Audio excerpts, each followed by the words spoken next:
कहते हैं कि अगर कुछ गलत हुआ हो तो खून के रिश्तों को एहसास हो जाता है। वो बिल्कुल ठीक होगी दुर्गान साहिबा। यानी अगर आपकी बहन के साथ कुछ गलत हुआ होता तो अब तक आपको पता लग जाता। बचपन में मैं भी एक दफा घर छोड़कर चला गया था। मेरे माँ बाप बहुत डरते थे। उसका रद्द अमल यह हुआ कि मैं घर से निकल गया। आपकी बहन की इस कैफियत को मैं समझ रहा हूँ। उम्मीद करती हूँ जैसा आप कह रहे हैं वैसा ही होगा। मैं भी 18 साल की उम्र में ही घर से भागा था, लेकिन ज्यादा दूर नहीं जा सका। अपने मोहल्ले में ही घर के पास छुप गया था ताकि मेरे वालिदैन को फिक्र हो, और उन्हें फिक्र हुई भी। और इसका फायदा यह हुआ कि उनके झगड़े खत्म हो गए। आपकी बहन भी शहर में ही होगी। उरूज फिलहाल मुश्किल वक्त से गुजर रही है।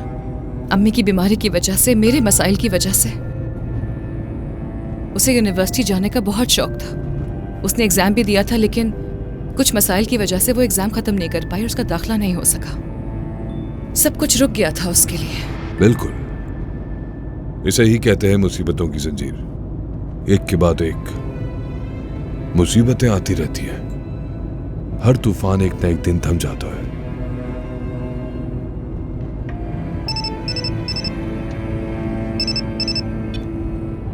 जी कहिए कमिश्नर साहब।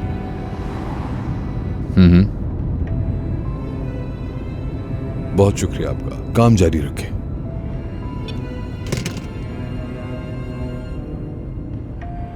कोई खबर मिली है क्या?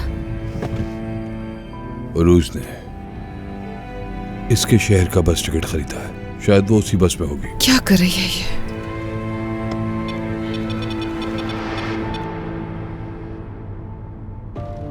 हेलो अंकल, उरूज ने इसके शहर जाने के लिए बस टिकट लिया है। इसके शहर? जी हाँ, मैं इस वक्त चामलिक में हूँ। क्या आप यहाँ आकर मुझे और सरदार को लेकर जा सकते हैं? समझ नहीं आ रहा कि वो इसके शहर क्यों जा रही है। मैं समझ गया। जानता हूँ कि वो कहाँ जा रही है। वो वहाँ क्यों जा रही है? इसके शहर में कौन है? अपनी माँ के पास। उसकी माँ की कब्र वहीं है। उरूज को सब कुछ पता चल गया है तुर्कान। क्या? कैसे? उफ, उरूज ये क्या किया? वो ऐसे बगैर बताए वहां क्यों जाएगी? अंकल आप बताएं, आप कहाँ हैं? मैं आपसे आकर वहां मिलती हूँ, फिर हम दोनों साथ चलते हैं उसके पास। तुम्हें आने की जरूरत नहीं है। मैं शाम होने से पहले उसे ढूंढ लूंगा। मैं फोन करूंगा तुम्हें।